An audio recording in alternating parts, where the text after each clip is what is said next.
Hi again from Central Virginia. Finally, I'm back to my Virginia farm. I did forget my microphone, so please excuse that. I have been away for about almost a month and a half now, and so I'm anxious to see if there's anything left in my garden. I have not taken a look until now, so this is, you're going to go with me. I don't expect I'm going to really find anything. I just am kind of curious to see where things are. So what is new since when I last saw you in this garden, at least? I was finishing up putting my beds pretty much down for the winter time, which is good because while I was away, winter decided it was going to come. Like much of the country, we had tons and tons and tons of rain, and then we had some really deep cold, and in the last week and a half we've gotten some snow. There's just a few little vestiges of snow left here, but it did get down to about 0 here, and so I'm really not expecting to see anything in the garden. If there's anything left, it'll be a miracle. It'll also be my dinner for the next couple days. So let's take a look. Hello garden. See what's going on in here. Little tiny bits of snow around. Let's take a look at the spinach. I think of all the things that probably has the best chance of survival here. And yeah, it seems to be alive. See how it tastes. Well, there's some new growth in there. That's good. Looks like the cabbages didn't really make it. That's too bad. I should have picked that before I left, but I just didn't get around to it. Over here, arugula, a little bit of lettuce, and some weeds. I'll have to come and weed that.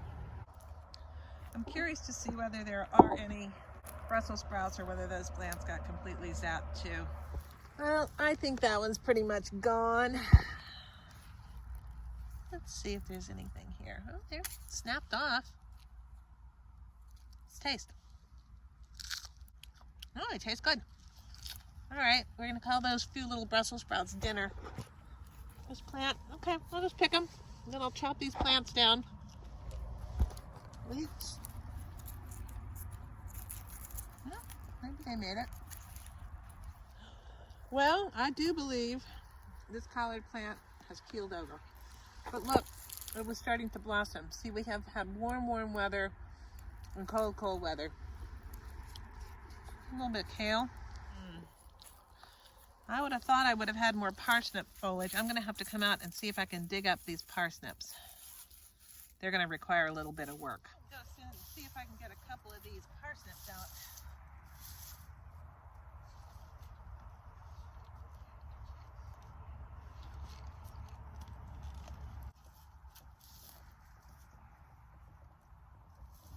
Ah, yeah.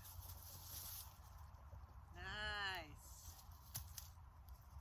Here's another. And another. Surprisingly, the ground is not frozen. I'm surprised. Probably plant into this. This guy's making me work for him.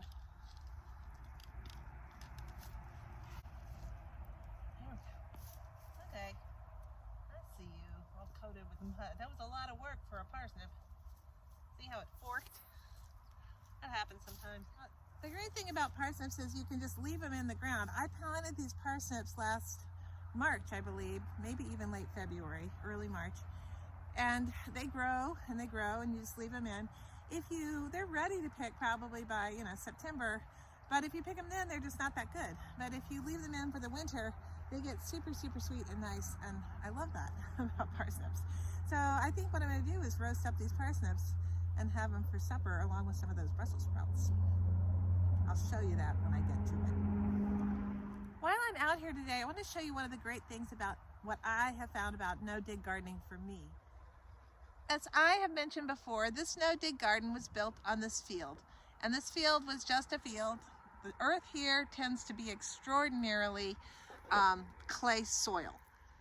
And when I started trying to dig it to put in my very first garden plots, very small garden plots, it was virtually impossible. I mean, first of all, the grass is so thick here that the root systems were going down like this far, and it was just trying to dig through all that was almost impossible.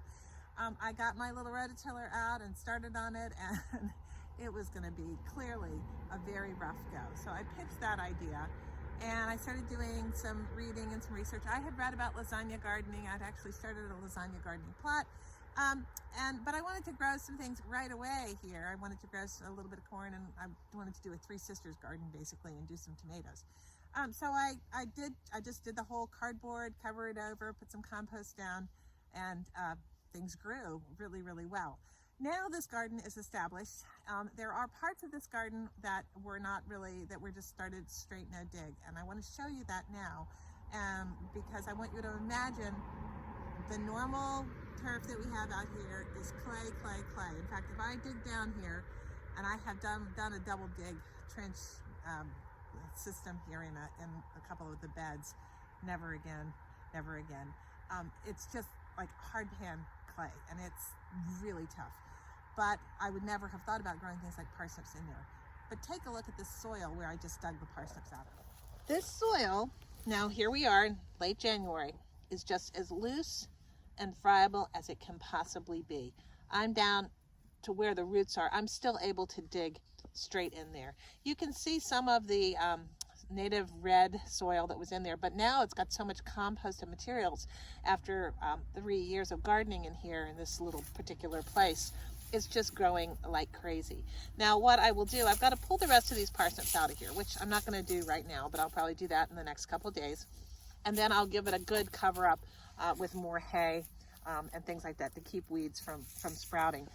All you really just want to do is keep it mulched down with organic materials. I do put in compost when I can, if I've got it. You can see that I put ground up leaves here in the fall. I did some videos on that. I've got some hay just covering up some spaces as well. So I use what I can for mulch, and I use as much organic matter as I possibly can as well. And the results have been fantastic. This, I could come out and I could plant in this right now. Literally, I'm feeling the temperature of the soil and thinking, yeah, I could actually plant cabbages and stuff like that right here, right now, which maybe I will do and get that going for the early season.